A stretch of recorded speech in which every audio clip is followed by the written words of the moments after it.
A escolha que nenhuma mulher fala, mas que muda tudo. Maturidade e a escolha de si mesma. Inscreva-se no canal e permita-se reflorescer definindo limites, honrando sua energia e priorizando o que importa.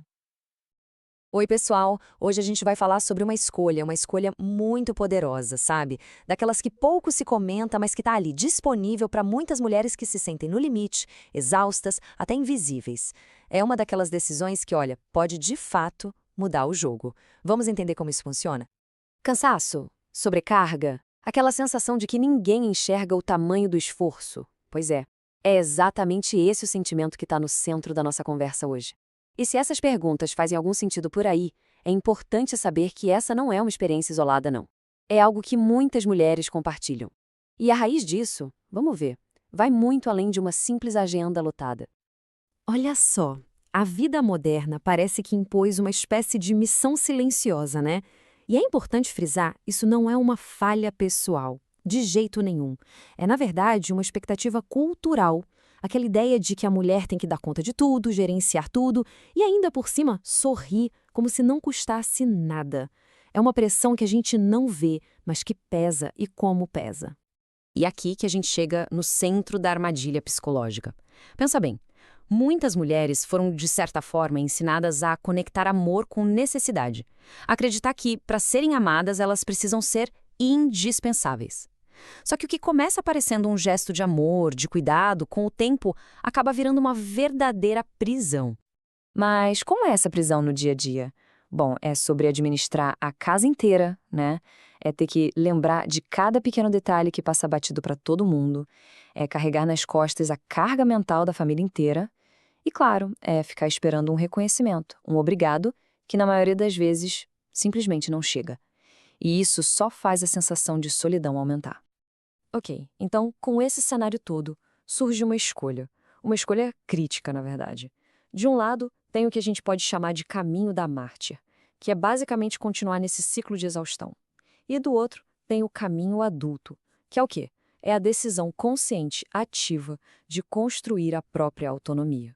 Primeiro para si e depois, quem sabe, inspirar as pessoas ao redor. E essa citação do C.S. Lewis tem tudo a ver com o caminho da mártir, né?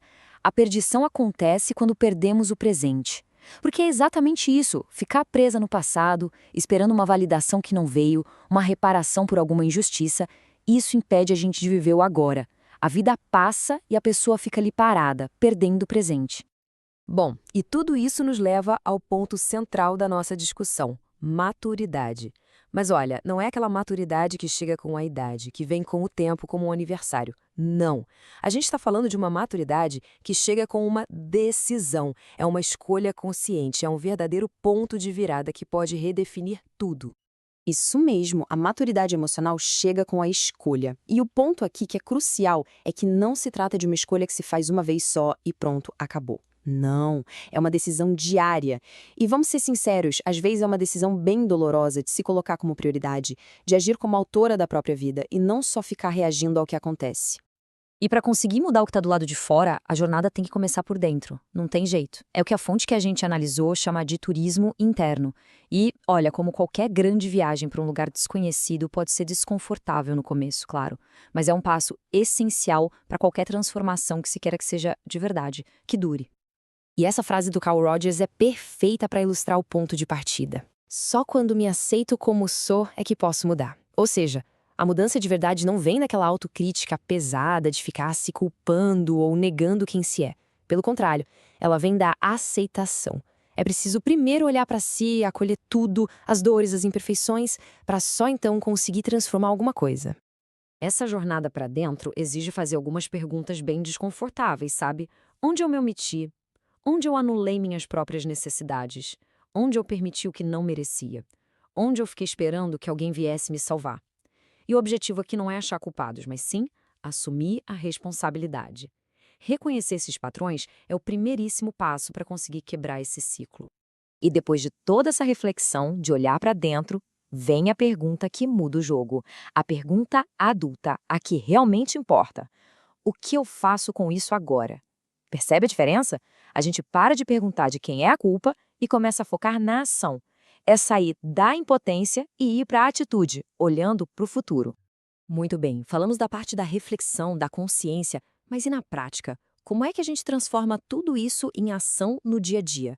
Agora a gente vai ver um caminho mais prático mesmo, com passos bem concretos para começar a construir essa nova realidade. O primeiro passo é interno, é na mentalidade. Primeiro, dá nome à dor. É exaustão? É invisibilidade? É preciso ser honesto. Segundo, criar um pequeno ritual diário, tipo 10 minutinhos de respiração, de silêncio, só para resetar o sistema. Terceiro, a regra das 3 prioridades. Focar em uma coisa para casa, uma para si e uma para o futuro, todo dia. E por último, e talvez o mais importante, se comprometer a ficar do seu próprio lado. Isso significa descansar quando precisar e dizer não sem se sentir culpada. Certo, com essa base interna um pouco mais forte, aí sim dá para partir para as ações externas. Isso significa o quê? Primeiro, colocar limites claros, praticar dizer, olha, não posso assumir isso agora e ponto, sem pedir 1000 desculpas. Depois, ter aquela conversa difícil, sabe? Comunicar de forma clara, sem acusar que a carga precisa ser dividida. E, por fim, construir pequenos hábitos de autonomia no dia a dia. Tomar uma decisão pequena sem pedir a validação de ninguém. Cada pequena ação dessa vai fortalecendo a confiança. E aqui está a mudança de identidade que talvez seja a mais poderosa de todas. A questão não é ser a heroína da história, aquela que se sacrifica esperando uma medalha que, convenhamos, nunca chega. O objetivo é outro, é se tornar a autora da própria história. E para a gente fechar, vamos voltar àquela ideia principal. A maturidade não acontece no tempo, ela acontece na escolha. Não é algo que simplesmente vem com os anos, é uma decisão. E a reflexão que fica então é essa: qual pequena escolha pode ser feita, hoje mesmo, para começar a escrever essa nova história? Continue sua jornada de reflorescimento. O autocuidado é uma prática contínua, e você merece esse espaço de pausa e verdade. Encontre mais ferramentas, inspiração e um ambiente seguro para cuidar de si. Acesse o link e retire gratuitamente o seu e-book de autocuidado. E, se sentir que chegou o momento, agende a sua sessão de terapia e permita-se viver um tempo só seu.